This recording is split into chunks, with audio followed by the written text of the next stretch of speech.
Hey y'all, Zelda here. I am here to do a little pick a pile reading for the week ahead. You are going to see, I'm going to show you 3 different crystal skulls, and you'll pick the one that you feel most connected to.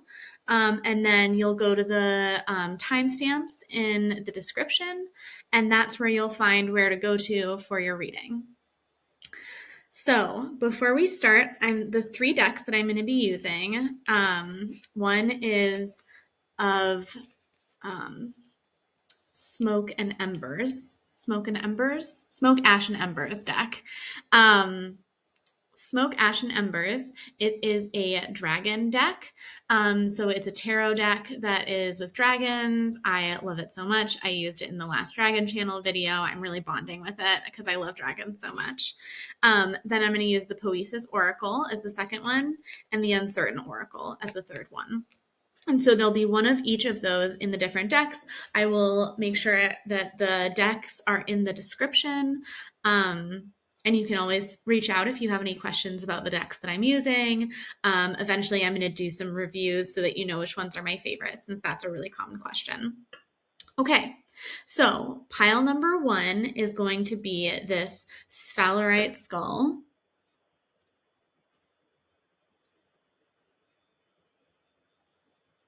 This skull's name is Olya.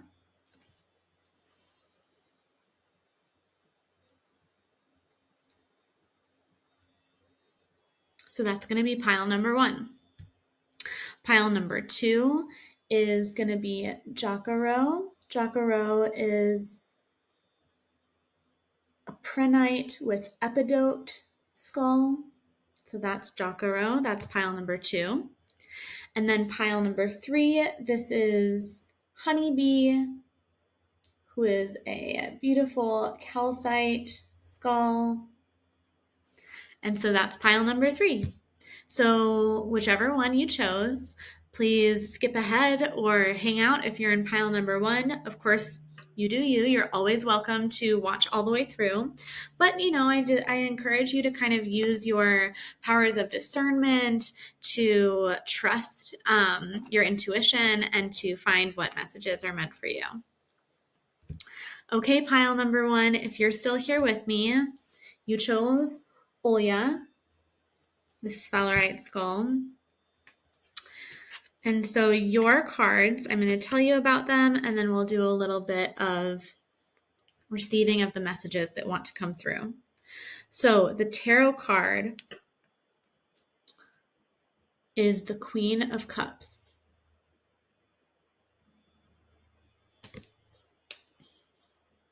The Queen of Cups, you can see, is sitting like on this kind of wealth of treasure, actually, with this beautiful like acorn, and a lot of the acorns caps are the cups, and also is sitting in the water. And this makes sense, right? The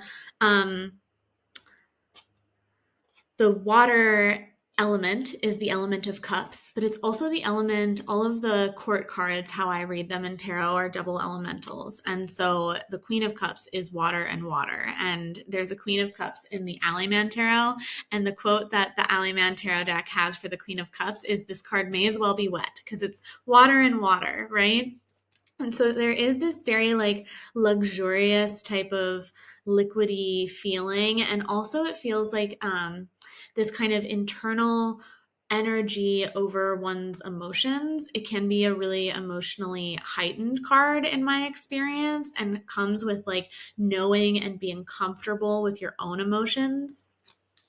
In the context of these other cards, so the Poesis Oracle deck, the card is support.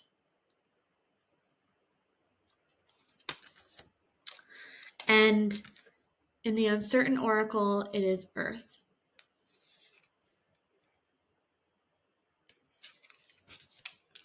So with these 3 cards, right, the Queen of Cups, in context with the earth card, water and earth, water and dirt make mud. It can be this very sticky quality, but it can also be this quality of like detoxification. Like if you've ever worn a mud mask or had a clay treatment, or taken supplements of that to kind of pull. It has this extracting quality, pulling things out of the body, of the energy, and support, right? And so I get this sense that maybe there's going to be emotions coming up, especially during this eclipse time, during this really potent energetic week, during this eclipse portal, where there are going to be emotions coming up that are like needing to be cleansed. They're needing to move through you and be felt fully, but they're also like, toxins come up and we don't want to like rub them and reabsorb them. We don't want to like recycle them through our body. We want to like rinse them off. And so I get this quality of like doing the things that help you to rinse off and cleanse and move things through your body. What supports can be there for you, like holding up the structure and the base as you have these different feelings arise so that they can move through you and actually process out. This feels like drinking a lot of water. It feels like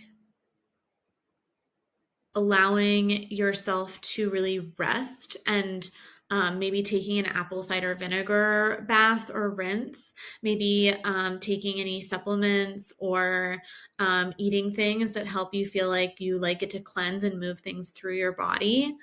It also can be like sweating, right? Like if you're feeling really intense emotions, how can you actually like get into your vessel, into your body, right? Sometimes with the cups, I think of like the emotional vessel of our body, even though the body can be associated with lots of different suits, I think.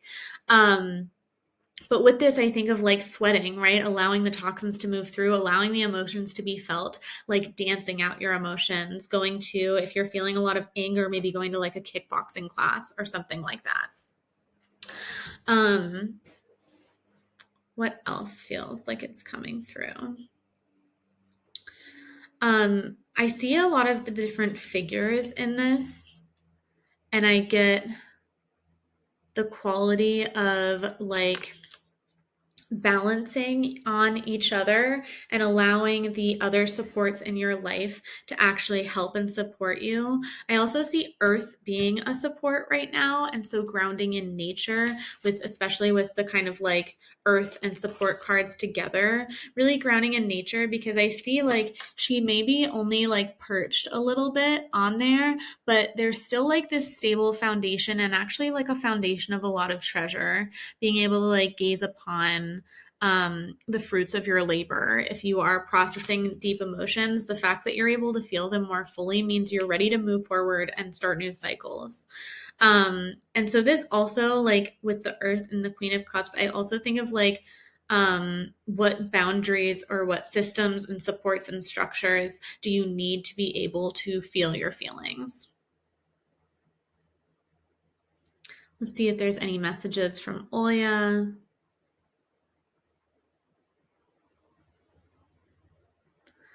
I'm feeling a quality of like almost like wings fanning out, or like things blossoming or opening in a way.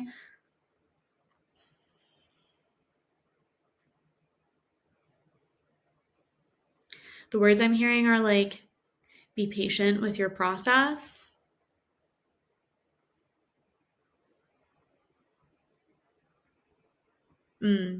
And I'm feeling a sense of awareness of like the front of my body, right? As well as like the back, and how they're like in contrast, right? When you like pull your shoulder blades back, right? Your chest goes forward, but your shoulder blades kind of like glide down your spine to be able to like hold that structure.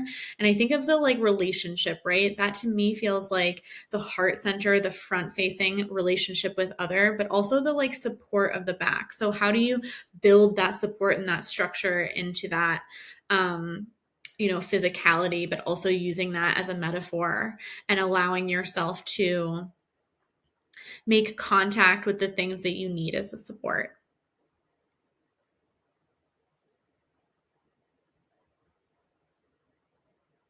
Okay, I think that this is your message. Thank you, group one. I hope that this time is really supportive for you. And I hope that you're able to feel into the benefits of this transition, knowing that it can be a big challenge and that you are equipped to handle the things that the world is throwing your way right now. So thank you so much. I hope to see you next week. If you would like any more support around this time, I have an event on Monday where there will be a collective Reiki, healing, an activation, as well as a collective reading for the couple weeks ahead. So that's on Monday. You can find the link in the description. Okay, group 2. If you are in group 2, you are connected to JaKaRo.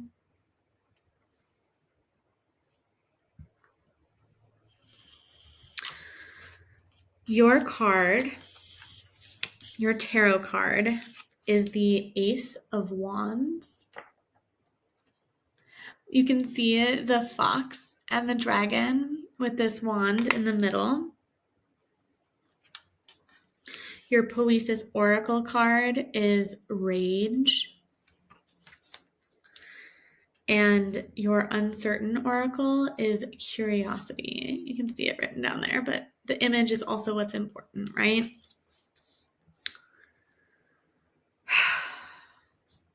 So with these 3 in context,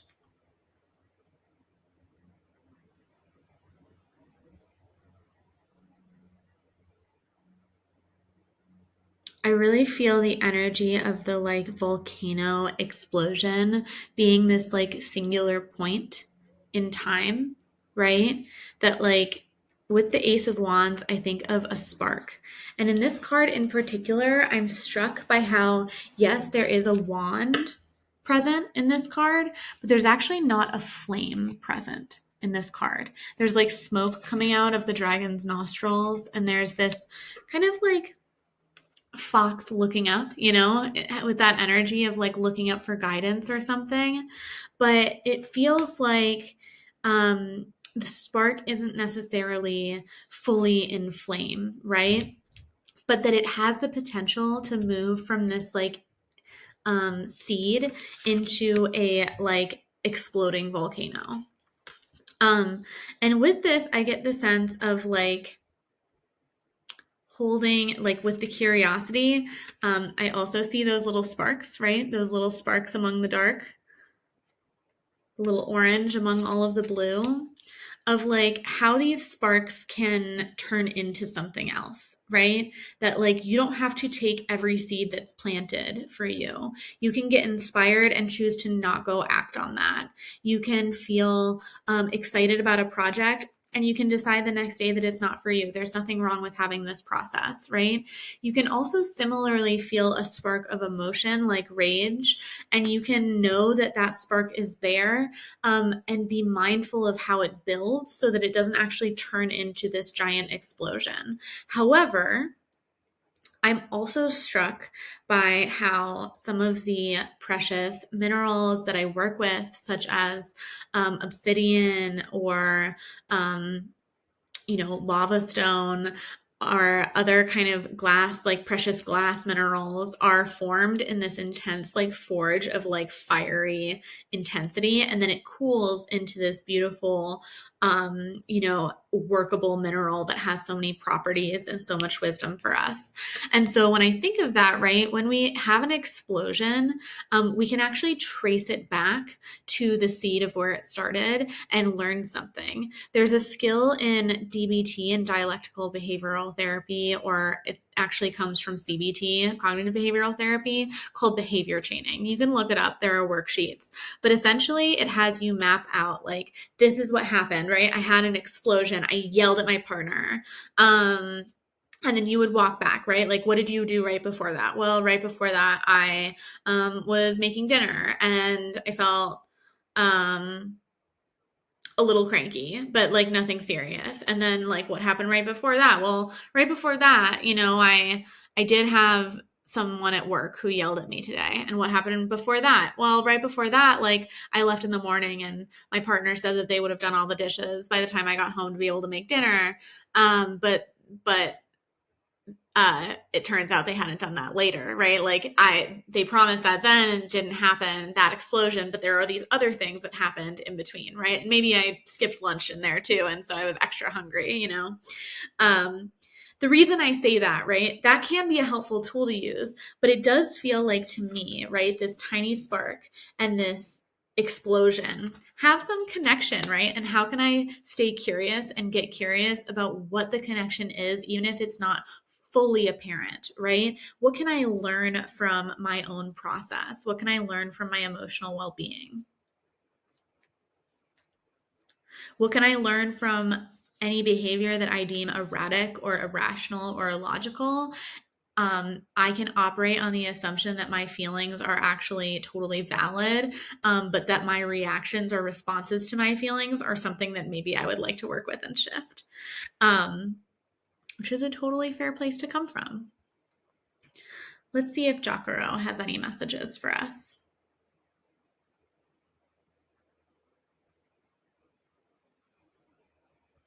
By tracing and remembering that your feelings make sense,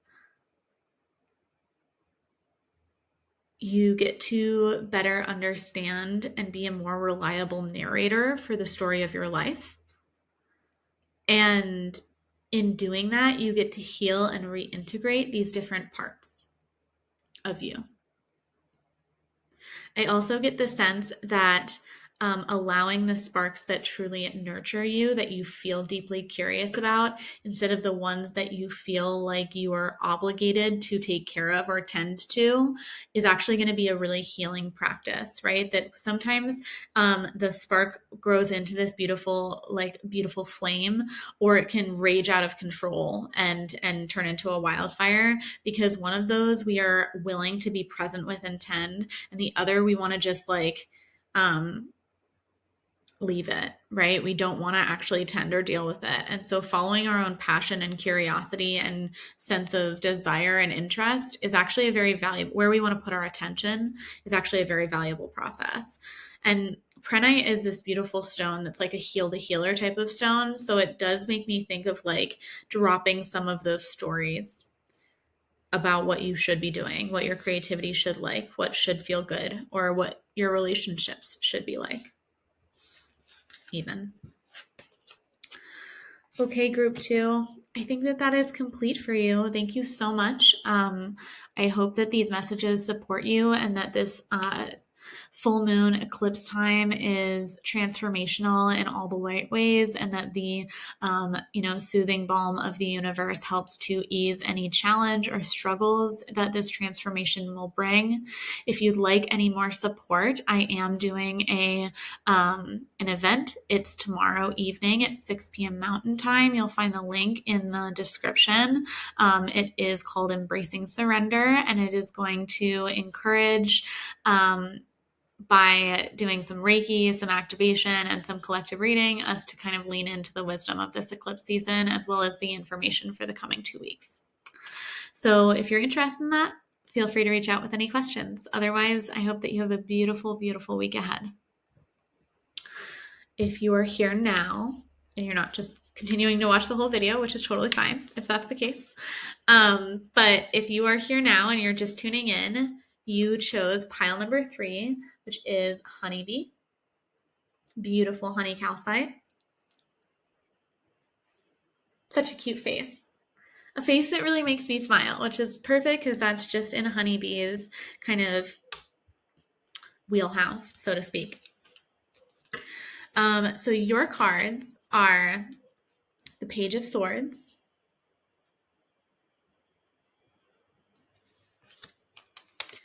Abundance, and Shifting.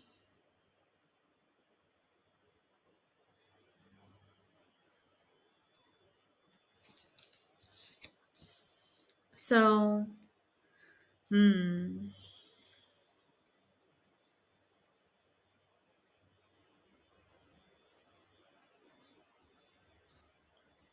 Okay, so the message that is coming through for these cards together is around there being like a little bit of a transformation or a change in how you are receiving abundance. And this does feel in some ways connected to like applicable abundance in terms of like two potential options that come to mind is like both shifting where you feel like you're receiving gratitude and care, as well as shifting the ways in which you receive like wealth and sustaining income in your life. That could be both, or that could be all of one or either. But those feel like some of the abundance qualities. And with the shifting, that feels very clear. But with the Page of Swords, the pages, I always read court cards as double elementals, and swords are the suit of air. And pages are earth. And so earth and air can be almost like in a little bit of tension with each other, right? There's nothing wrong with that. There's just like they don't like necessarily mix, except for like I think of like dust storms sometimes with like earth and air. I also think of fertile soil tends to have like, it's not too densely packed. It tends to be like aerated. That just kind of came to mind, is like having a good diverse blend of like minerals and of like things that keep it like soft and loamy, you know, instead of like clay and dense and packed down. In general, right, the Page of Swords, I really see as like this beginner's mind, a new approach, right? There's usually a being holding a sword in a way that's kind of non-traditional. And in that, I get the sense of like, there's a newness or a freshness that you're bringing. And this might not be like a full career change. This could be like, you know, maybe you work for yourself and like your primary stream of income in your business is actually shifting a little bit. Or maybe you're being called in a different direction professionally. And how can you trust that kind of interest and passion and trust yourself to be able to learn on your feet and figure it out? It can be really scary to be in a time of transition, especially when the world feels like there's a lot of chaos going on or instability. The sense that I'm getting is that one of the best things that we can do when we're in this Page of Swords place, and this is really feeling like a message alongside from Honeybee, is like, it's really good to not pretend that you know everything, like not letting your ego get in the way of you learning on your feet. And that doesn't negate your own intelligence and wisdom to take feedback and support from others, and even to like ask for help. Honeybee is oftentimes about this very like creative generativity of like being attracted to the sweetness in life, very much associated with the wisdom of like actual honeybees, this being. And in this, I'm also getting that quality of like delegating and communicating information and not needing to do everything yourself. And so this could look like, what would it look like to delegate some of the things that are standing in the way of, you know, maybe something is a primary financial abundance, but it's not sparking joy in any way for you.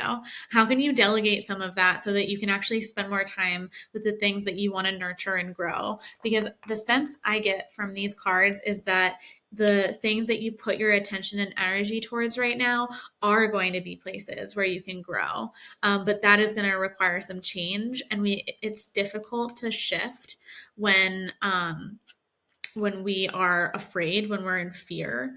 It's difficult to shift when we are kind of rigid and inflexible. It's difficult to shift when we are oriented towards what was instead of what could be. And so when I think of the honeybee, I think of, when I'm feeling into honeybee in general right now,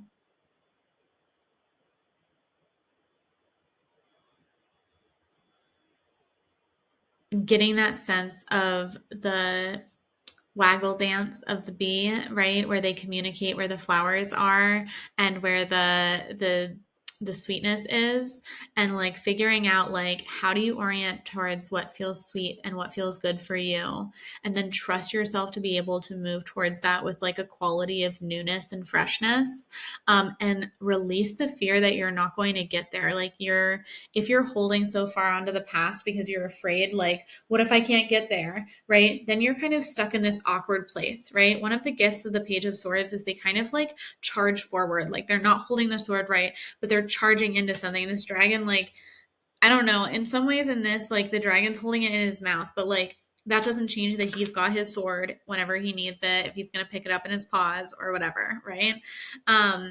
He's just hanging out there, right? And ready to be mobile.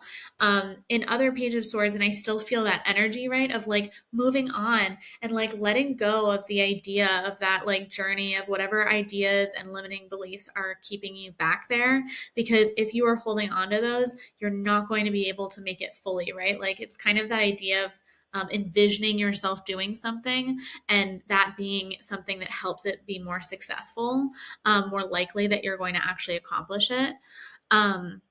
So yeah, even using that tool of visualization feels helpful, of like, can you imagine yourself living whatever it is, whatever this transition is, whatever the sweetness is in your life, whatever abundance you're wanting to have, can you visualize and imagine yourself in that experience, in that place, and allow yourself to feel the security that comes with knowing that that is possible, even if it feels impossible right now, right? You don't need to know all the steps to get from A to B. This is just like, or to A to F maybe, or whatever it is, right? This is just about leaning in and trusting that the universe is going to send a lot of supports your way to be able to help you to figure that out and to teach you the skills that you need to know.